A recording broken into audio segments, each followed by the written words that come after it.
আমার লাইফে আমি ফার্স্ট টাইম, আমি ঈশ্বরদীরই সন্তান, ঈশ্বরদীর সন্তান হিসাবে আমার লাইফে আমি ফার্স্ট টাইম এই চরে ভিতরে এসেছি। দেখো বন্ধুরা, সবুজ, চার সাইডে শুধু সবুজ, আর এই সাইডে অল্প একটু নদী আছে যেটা আমরা পার হয়ে আসলাম। বাড়ির পাশে পদ্মা নদী। বন্ধুরা, আমি আজকে পদ্মা নদীতে এসেছি, আর এই পদ্মা নদীটা মানে ঠিক আমার বাড়ি থেকে 5 কিলোমিটার দূরে। তোমরা দেখতে পাচ্ছ ছোট্ট একটা শাখা, এই শাখা নদীটা আমি পার হব, ওই পারে যাব।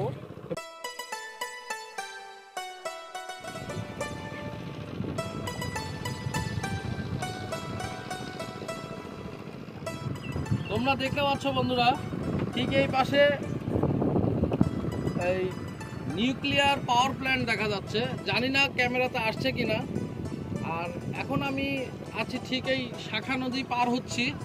এই নদী পার হয়ে আমি তোমাদেরকে এই নদীর যে চর পড়েছে, সেই চরে কি পরিমাণ সবুজের সমারোহ, এটাই আজকে আমি তোমাদেরকে দেখাবো। দিতে মানে 10 টাকায় নৌকা পারাপার, 10 টাকায় পার হবো, আবার 10 টাকায় ব্যাক আসবো, টোটাল 20 টাকা।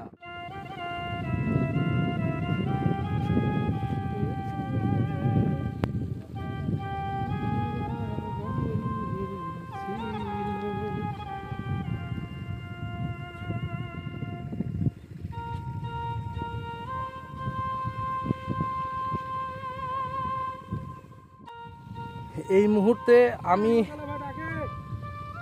উপরে উঠছি। আর এই যে ভাই, কোথায় গিয়েছিলেন? ধান ধান কেটে নিয়ে বাড়ি যাচ্ছেন? আচ্ছা ঠিক আছে ভাই। ওইদিকে কি আরো যাওয়া যাবে?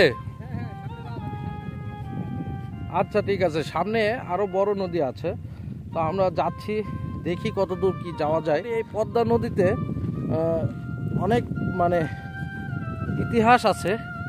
এই পদ্মা নদীটা কিছু অংশ নাটোরের, কিছু অংশ কুষ্টিয়ার, এবং এই পারের কিছু অংশ হচ্ছে পাবনা ডিস্ট্রিক্টের। ওদিকে আছে পাবনার ওই সাইডে আছে রাজবাড়ী ডিস্ট্রিক্টের।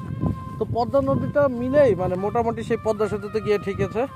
তো আমি আজকে তোমাদেরকে এই পদ্মার চরের মাঝদিয়া গ্রামের পাশেই যে পদ্মার চর, সেই পদ্মার চরের যে ভিউটা, সেটাই তোমাদেরকে দেখানোর চেষ্টা করছি। বন্ধুরা দেখুন কি সবুজ, কি সুন্দর।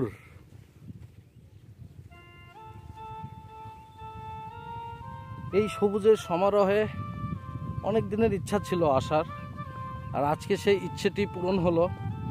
ঈশ্বরদীর মাঝদিয়া গ্রামের ঠিক পাশেই যে পদ্মা নদী, আর সেই নদী পদ্মা নদীতেই এসেছি আজকে।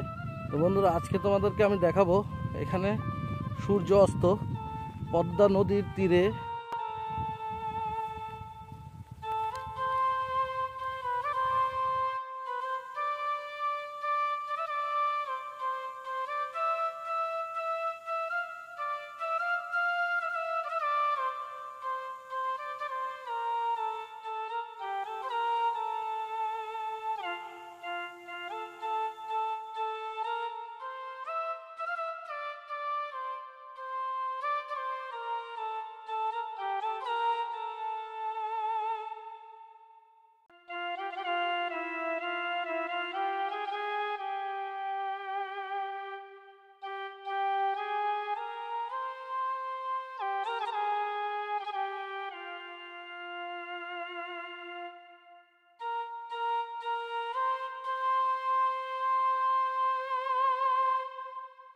সো বন্ধুরা, আমার এই ভিডিওটি যদি তোমাদের ভালো লাগে তাহলে অবশ্যই শেয়ার করে দেবে। পরবর্তী ভিডিও পেতে অবশ্যই আমার এই পেজটিকে ফলো করে দেবে।